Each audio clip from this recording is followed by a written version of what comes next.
Hey guys, Nick Espinoza, your chief security fanatic here, and today we're going to be talking about the coronavirus conspiracy boom, and we're going to be going much deeper than that. Now, this is coming from reporting from The Atlantic, and I have a ton of notes here, and the reporting is by Joseph E. Usinski and Adam M. Enders, and guys, you did one heck of a job on this. I'm going to be basically cribbing from you a lot, and I want you to get full credit, and I recommend everybody read this article, but we are going to dive into this pretty far. Now, before I actually get to their article, you all know I'm part of the COVID-19 Cyber Threat Coalition, and also about the work that we're doing to identify malicious websites and internet addresses to help keep everybody, especially hospitals, safe. This isn't a sales pitch. I'm only saying this because the coronavirus situation on the tech front is actually multifaceted, and I would be remiss if we didn't talk about the misinformation that is spreading rapidly to all corners of the earth at roughly 3,000 miles a second on the internet. Now, let's dive in to just the absolute wonderful reporting on this, and let's start first with what they are calling the perfect storm for conspiracy theorists. Now, we obviously have a global pandemic, a crashing economy, social isolation, and restrictive government policies. Therefore, all of these can cause feelings of extreme anxiety, powerlessness, and stress, which in turn can encourage conspiracy beliefs. And their research here is amazing. Now, add on top of this to the existing conspiracy theories that are quote-unquote mainstream for a healthy percentage of the population that are now incorporating the coronavirus into their ecosystems. So, for example, these existing conspiracies are now incorporating the coronavirus as just part of this ever-evolving ongoing conspiracy. And for example, we have QAnon. Now, QAnon believers are circulating the quote-unquote mole children theory, which holds that the virus is a ploy to arrest members of the satanic deep state, people such as Tom Hanks, the actor, Barack Obama, and Hillary Clinton, and to release their hostages, because apparently they have hostages, which are sex slave children, from underneath Central Park. Now, ironically, Tom Hanks' appearance on Saturday Night Live a couple of weeks ago, you think would have killed the speculation of him being arrested for child molestation.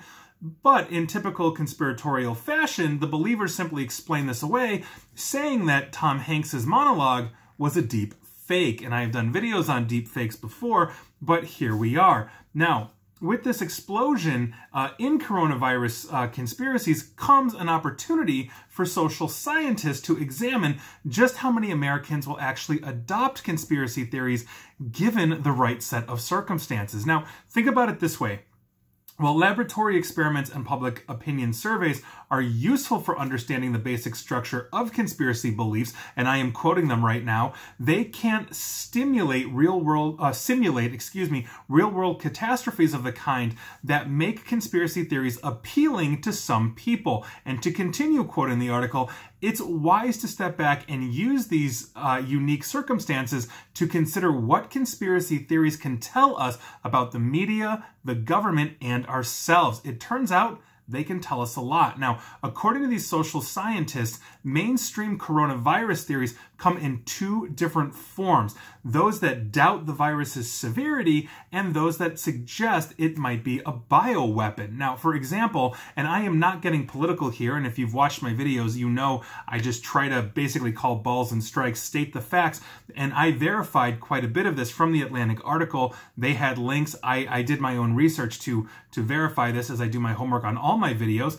And so, for example, in the first category of those that doubt the virus's severity, we can talk about President Trump, who early in the pandemic referred to the virus as a new hoax perpetrated by the Democrats. The Democrats, for those of you out of the country, is the opposition to Trump's Republican Party. Now, to be fair and accurate, he had taken the virus more seriously since about mid-March or so, but he has yet to explicitly condemn the idea that the threat of the virus has been exaggerated, nor has he encouraged those in government and in the media to take it seriously. And I tried to validate that claim by looking through a lot of videos, press conferences, all of that. I could not find an example of this, and so I'm taking the Atlantic at their word here because, again, I do my homework. Another example of this is actually Rush Limbaugh. Now, Rush Limbaugh, for those of you who don't know, he has the largest talk radio audience in American history. He's a conservative, and I jokingly call my competition, even though my nationally syndicated radio show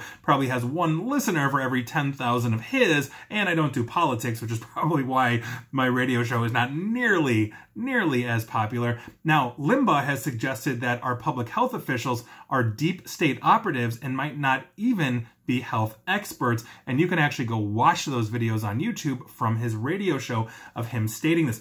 Other commentators have pushed the theory that our hospitals aren't actually treating any COVID-19 patients, going so far as to encourage people to basically stake out local hospitals and film the number of patients going in and out. And so I will say this to that: unless my family members that are a doctor and a paramedic are lying to me, I'm going to call this demonstrably false because I know they are on the front lines of this, and I have a really good relationship with my family. So this is the first category of the conspiracy theory that is laid out, and now there's the second type of conspiracy theory, which I honestly think is a tad more out there. And while I don't prescribe to these, I'm once again not getting political here. I am just reporting the facts as people have stated them or said or whatever that is. Now, this type of conspiracy theory claims that the virus was intentionally disseminated by foreign powers like China or Russia, or by billionaire philanthropists like George Soros and Bill Gates of Microsoft fame. Now, some of the subsets of this particular theory are that maybe China created or was working on a strain of the coronavirus in a laboratory and it escaped by accident, or maybe Bill Gates and the World Health Organization are at work on some plot to control and rule the world with vaccines. I even heard one personally outside of this article about this being an attempt by Bill Gates to insert brain chips into all of us through vaccinations. Now, there's also the 5G technology theory, excuse me, that has been spreading as well and has led to a rash of cell tower burnings all over, but mostly in the UK. I actually thoroughly debunked this one a couple of weeks ago, going right back to the origin of a Facebook group post that was done by somebody with zero expertise on this that spread like wildfire, and here we are. And so with that, let's actually talk about the social science survey results that were reported in The Atlantic. Now, respondents were asked about 22 different conspiracy theories, and here's how they answered. And note that many of these 22 theories have been around for a while, and definitely before the pandemic. And I was amazed at how many mainstream, for lack of a better term, meaning a healthy percentage of the population, actually is adopting these or knows about these. And so looking at these, and here are the results, and here we go. Almost everyone surveyed said that they believe in at least one of the 22 conspiracy theories that they were asked about. Only 9% of respondents didn't express some level of agreement with any of the 22, which means 91% of us did. 54% believe that the 1% of the wealthiest Americans secretly control the government. 50% believe that billionaire Jeffrey Epstein was murdered to conceal his activities. I am slightly guilty of that one too. That looked really fishy to me, I'm not gonna lie. 45% believe that the dangers of genetically modified foods are being hidden from the public. 43% believe that an extrajudicial deep state is secretly embedded in the US government. Now, in terms of health conspiracies, because again, there are a whole bunch of these, 30% believe that the dangers of vaccines have been concealed, I'm assuming from the general public. 26 believe as much or the same about 5G technology, that we are not reporting the actual health dangers of 5G technology. That blows my mind. Over 1/4 of the population believes that. Now, looking at partisan conspiracy theories, those that explicitly accuse members of one party or the other of conspiring, also have pretty strong support in their survey results. 37% of Americans believe that President Trump colluded with Russia to steal the 2016 election, and that President Trump is actually a Russian asset. 28% believe that Hillary Clinton provided Russia with nuclear materials. 20% believe that Barack Obama faked his citizenship to illegally, basically making him an illegal president. Let's put it that way. So basically President Obama, 20% believe he was born in Kenya. There you go. Now, if we're looking at conspiracy theories that are focusing on the coronavirus itself, 29% believe that the threat of the virus was being exaggerated to hurt President Trump's chances at re-election. 31% believe that the virus was created and spread on purpose. Now, according to the Atlantic analysis, and I find this absolutely interesting, and I quote, in other words, belief in coronavirus conspiracy theories is about in the middle, about 20 points lower than the beliefs in the Epstein conspiracy and the 1% theory, but about twice as high as beliefs in theories that school shootings are false flag events. That's what got Alex Jones, the conspiracy theorist at large, basically said that. And also, and I find this interesting, that the number of Jews killed in the Holocaust has been exaggerated. And so that is still to this day a conspiracy theory, but it is on the low end. Now, I think, though, that probably the most fascinating takeaway from this article, and I quote again, is, and I quote, a common misconception is that the internet and social media in particular is responsible for the seeming proliferation of conspiracy theories in American political culture. But while these platforms make spreading any idea easier and more efficient, the internet is but a tool for disseminating a human concoction. For the most part, social scientists have yet to find evidence that conspiracy beliefs have increased in the internet age. Indeed, some conspiracy theories, such as those surrounding the Kennedy assassination, lost support as internet access basically as internet access spread. So the Kennedy assassination lost support as the internet proliferated. And to continue quoting, instead, conspiracy beliefs have roots in fundamental elements of human psychology and interaction. Now, I partially disagree with some of this statement, and we will get into that in a minute here, but I want to continue quoting this because I just found this just beyond fascinating. And to quote The Atlantic again, the first of those elements is group attachments. Simply put, people are prone to believing that their group is good and right and that other competing groups are dangerous, malicious, or otherwise wrong. For example, people tend to view politics through their own partisan and ideological lens. Their party, its members, and its priorities are correct, and the other party is incompetent or corrupt. This dynamic explains why some Republicans believe that Obama faked his birth certificate or that Clinton secretly dealt uranium to the Russians, just as it accounts for some Democrats' belief that Trump is a Russian asset. And I think that is 100%. I think they are absolutely dead on with that. And to continue quoting, because this is just amazing, and we will get to my analysis shortly here, but you guys have to listen to this. And I quote The Atlantic again.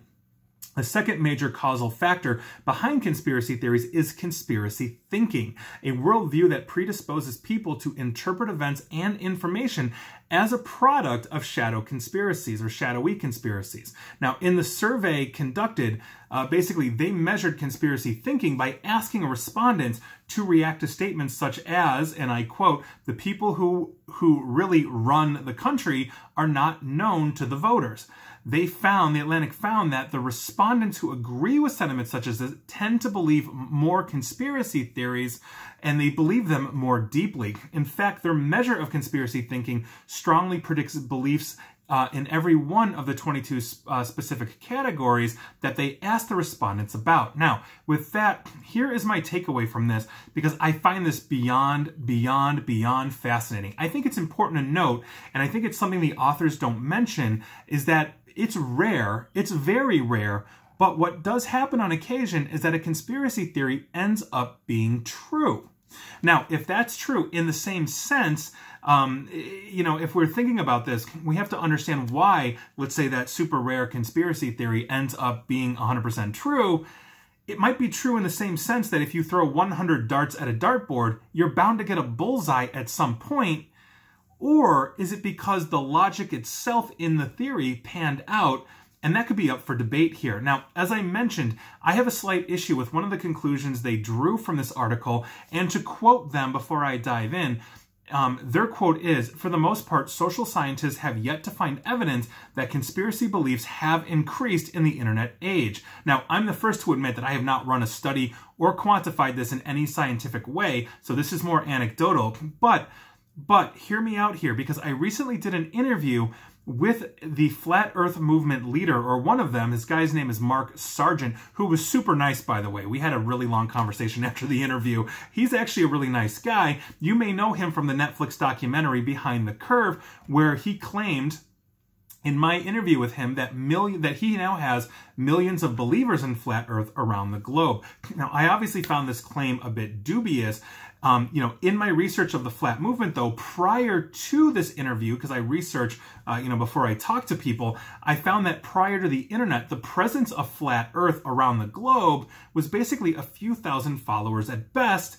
Now, since about 2014 or so, they have attracted a large enough audience, thanks to the internet, to throw annual conferences. And if you look at Mark Sargent's YouTube following, for example, it's massive. It's absolutely huge. My own channel is a drop in the bucket compared to him. Not that my information is nearly as entertaining as his, of course, but that may account for a healthy percentage. But he has a massive following, way more than the 3,000 to 5,000 or so estimated population of Flat Earth believers prior to its resurgence on the internet. So in this vein, I think it's safe to say that while social scientists haven't fully quantified this, it's highly probable that the internet has grown conspiracy numbers just significantly. Think about it this way, and this is how I've been approaching this. Prior to the internet, if you had, and we'll use this example because they're not really hurting anybody, but if you had a flat earther in your life, he or she was surrounded by people that would basically talk them off that proverbial ledge. Now they can go on the internet and get reinforced by an easily accessible platform by all of their peers. So now they're being surrounded by people that say, keep the faith, everyone around you is wrong. Whereas before, everybody like, come on, dude, what are you talking about? Now, also, add to this, which is something that the authors, I think, brushed up against, but didn't really dive into, and that's state-sponsored fake news proliferation that will help fully reinforce the confirmation bias that they're talking about here on the political side. And that's one of the huge problems here. What they're saying, I think, is absolutely true in that you look at, let's say, your political partisanship, let's say you're Republican or Democrat, whatever that is, and you are going to tend to gravitate towards articles that reinforce your belief, whether they're conspiracy theories or just, let's say, commentators that are on your side of the political spectrum. And now, on top of this, you have intentional mis- and disinformation and conspiracy theories that seem homegrown, coming from state-sponsored actors. I literally did a video yesterday on how China is doing this exact thing to both Hong Kong and Taiwan, using a massive disinformation media campaign against those two to basically say that things like the president of Taiwan didn't actually have a college degree, that he lied about it. That's technically a conspiracy theory, not just fake information. I mean, and on and on and on. So I think overall, this speaks to a lack of education on how to critically think, how to check your sources, which is the same way we combat fake news that I talked about yesterday. And so this video has gone on for a while, and thank you for listening and watching here. But this is something that we have to combat society-wide. I'm not saying that all conspiracies are false. I think conspiracies can be proven true, but it is very, very rare. And I think we have to understand also that the people that are glomming onto these, we need to have some way to communicate with them, some way to educate on logic. Now, maybe this doesn't budge them. Maybe it's, spitting into the wind, if you will. Maybe it's a drop in the ocean, but we have to do something to look at this. And so I'm curious to know what you think. How do we combat this? How do we look at this? Do you believe in any of the conspiracy theories that I believe? And if you do, why do you believe this? I'm not passing judgment. Again, I don't get political here. I am just stating facts on the ground, actual quotes, actual articles and all of that. And whatever you believe, but I would like to understand, if you believe, and if you're in QAnon, please let me know why. I would love to understand, because to the rest of us, that seems kind of out there, and I'd like to understand that logic a little better. So with that, that is your news of the day. I hope to hear from everybody. I hope this sparks a discussion, and I hope you have a good weekend. And please like, share, follow me here on Facebook and Twitter at NickAESP, and please feel free to subscribe to me at YouTube as well. And as always, stay safe and stay online. Thanks, guys.